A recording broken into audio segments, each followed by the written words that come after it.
ठहर जाने में सुख है, प्रकृति से हट जाने में विकृति है, दुख है।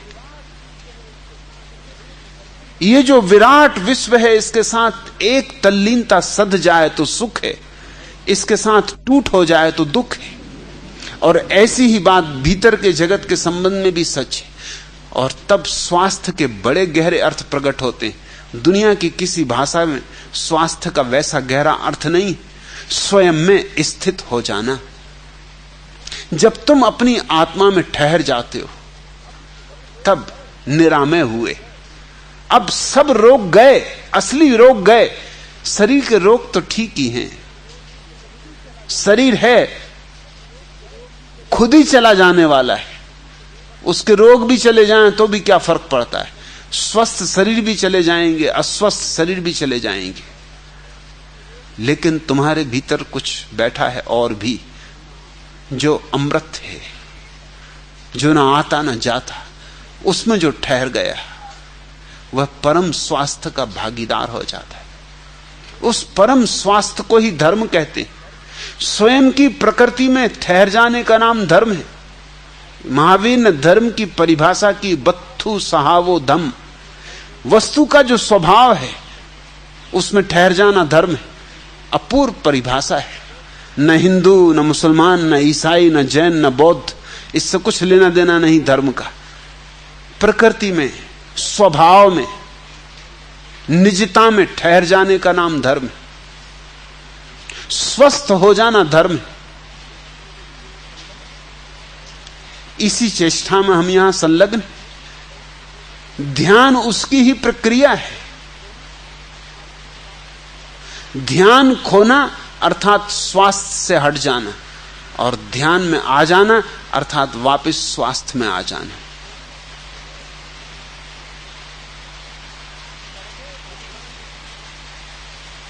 सर्वे भद्राणि पश्यन्त्यु, सब कल्याण को प्राप्त हो। बुद्ध कहते थे कि जब तुम प्रार्थना करो, जब तुम ध्यान करो, जब तुम आनंद में सरोबोर हो जाओ तो तत्क्षण भूलना मत, कभी भूलना मत, तत्क्षण अपने आनंद को बांट देना। कहना कि ये मेरा आनंद सारी प्रकृति को मिल जाए, पशुओं को, पक्षियों को, पौधों को, पत्थरों को भी ये मेरा आनंद सबको मिल जाए। उसे बांट देना, तत्क्षण बांट देना। एक व्यक्ति बुद्ध को सुनने रोज आता था। उसने बुद्ध से एक दिन एकांत में कहा कि आपकी बात मानता हूं, पूरा पूरा मानता हूं, सिर्फ एक बात आपसे आज्ञा चाहता हूं, इतनी आप आज्ञा दे दें कि वो जो आदमी मेरा पड़ोसी है उसको नहीं दे सकता मैं, तो मैं आपकी बात मान के चलता हूं। जब आनंदित होता हूं, जब सुबह प्रार्थना में डूबता हूं या ध्यान में उतरता हूं और सुख का झरना बहता है, तो मैं कहता हूं मेरे पड़ोसी को छोड़ के सारे जगत को मिल जाए। उस हरामजादे को नहीं दे सकता।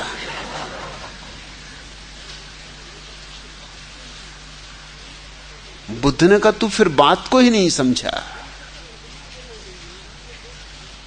जिनसे कुछ लेना देना नहीं है उनको दे सकता है। अब पत्थर पहाड़ ले लो, क्या हर्जा, मगर ये पड़ोसी,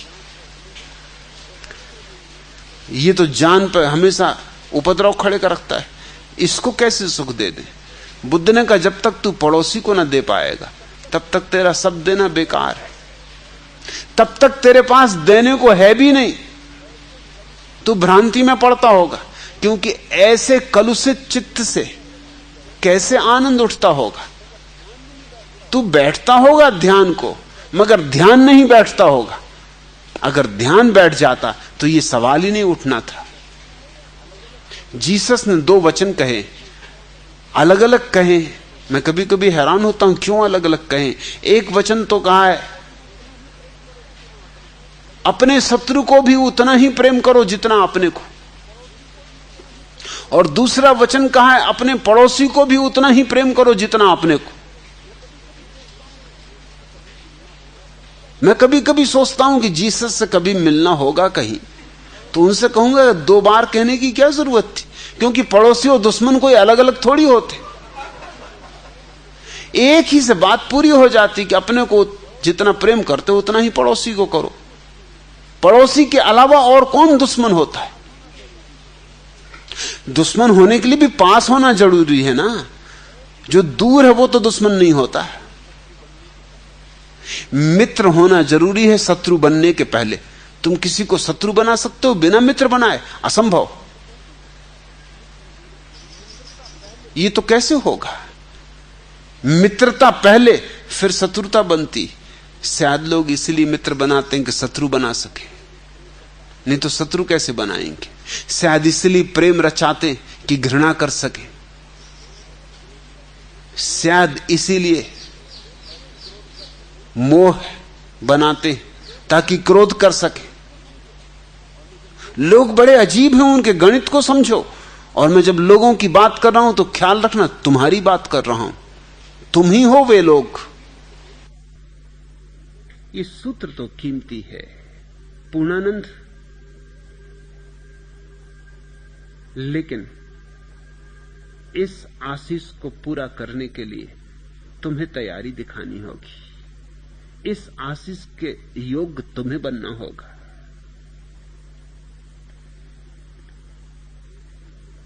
सेठ चंदूलाल, जिनके माथे से खून बह रहा था, नाक छिली थी और एक आंख सूजी हुई थी, लंगड़ाते लंगड़ाते हाथ में एक टूटा हुआ कीमती चश्मा लिए डॉक्टर के पास पहुंचे और बोले, मेरा कीमती चश्मा फूट गया है। डॉक्टर साहब, मैंने तो सुना है कि आजकल ऐसी ऐसी रासायनिक गोंदें आने लगी हैं जिनसे कांच वगैरह भी जुड़ जाता है, क्या आपके पास उसकी ट्यूब है? डॉक्टर ने घबरा कर चंदूलाल को कोच पे लिटाते हुए पूछा, क्या हुआ सेठ जी, ये चेहरे पे इतनी चोटें कैसे आ गई? किसी से झगड़ा हो गया क्या? सेठ जी बोले, अरे चोटों की बात छोड़ो भाई, शरीर तो आखिर शरीर ही है, मिट्टी का नस्वर घड़ा है, आज नहीं कल फूटेगा। तुम तो ये बताओ कि चश्मा जुड़ सकता है या नहीं? बहुत कीमती चश्मा है और नया है, अभी सन 55 में ही तो लगाना शुरू किया है। लेकिन अब दोष भी किसे दूं? किसी से झगड़ा नहीं हुआ, मेरी ही गलती से फूट गया। साली किस्मत ही खराब है। यदि नई की नई चीजें इस तरह बर्बाद होने लगी तब तो शीघ्र ही मेरा दिवाला निकल जाएगा। डॉक्टर ने बामुश्किल हंसी रोकते हुए पूछा, जरा यह तो बताइए सेठ जी कि आपसे और भला ऐसी क्या गलती हो गई? चंदूलाल ने अपनी सूजी हुई आंख पर हाथ रखकर कहा, आज सुबह की ही बात है, मैं और मेरी पत्नी बाथरूम में साथ साथ नहा रहे थे। हम लोग सदा एक साथ नहाते हैं, फव्वारे के नीचे खड़े होकर, इससे पानी की बचत होती। स्नान के बाद ऐसा हुआ कि मेरी खर्चीली पत्नी लघु शंका के लिए बैठी और उठकर उसने झट से फ्लश चला दिया। मैंने सोचा कि फ्लश तो चल ही रहा है, लगे हाथ मैं भी इसी में पेशाब कर दूं, वरना फिर व्यर्थ पानी बहाना पड़ेगा। बस इसी जल्दबाजी में मैं कमोड से खिसल पड़ा और फिर जो गति हुई वह सब आप देख ही रहे।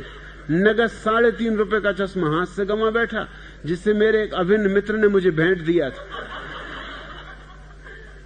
इस कथा से हमें 3 शिक्षाएं मिलती। पहली कि जल्दबाजी कभी नहीं करनी चाहिए, इससे आर्थिक हानि होती। दूसरी कि कभी कभी बहती गंगा में हाथ धोना भी ठीक नहीं। और तीसरी कि गंगा में हाथ धोने जब जाएं तो कोई भी कीमती सामान अपने साथ न ले जाएं।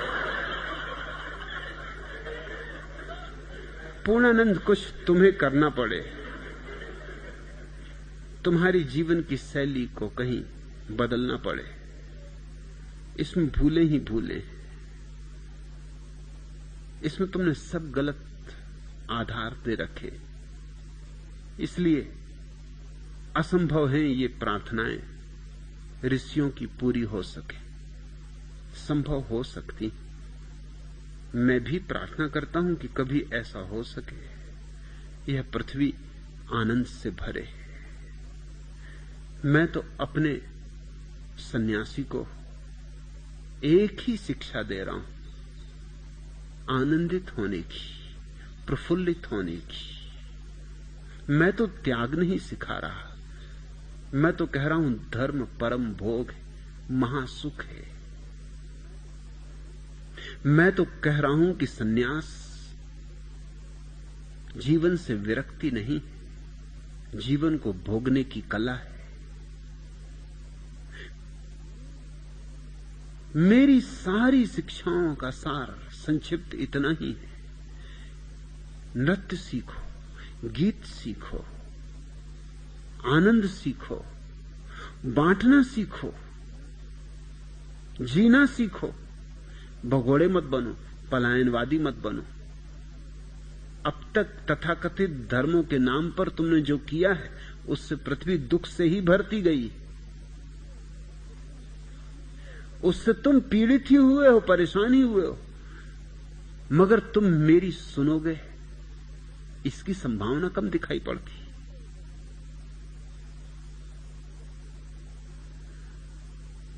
तुम्हारी अपनी धारणाएं ऐसी मजबूत हैं कि तुम टस से मस नहीं होते। तुम बिल्कुल जम के बैठे हुए पत्थर की तरह। लाख दुख उठाने पड़े मगर तुम अपने दृष्टिकोणों को बदलोगे नहीं। और मेरे जैसे व्यक्ति अगर तुम्हें हिलाते डुलाते तो दुश्मन मालूम होते। लगता है कि मैं तुम्हारी संस्कृति नष्ट कर रहा हूं, जैसे दुख तुम्हारी संस्कृति। मैं तुम्हारा धर्म नष्ट कर रहा हूं, जैसे कि दुख तुम्हारा धर्म है।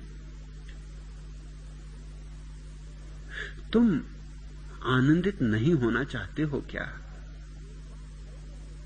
एक बार तय कर लो साफ, नहीं होना है तो तुम स्वतंत्र हो, लेकिन तब जानकर जियो कि दुख ही हमारा जीवन का लक्ष्य।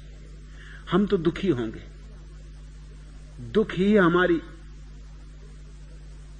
आत्यंतिक गति है। हमें तो नरक ही जाना है, तो कम से कम बोधपूर्वक नरक जाओ।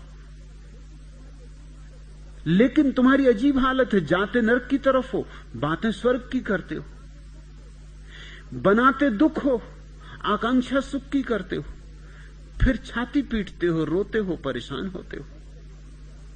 तुम्हें देख के हंसी भी आती, दया भी आती।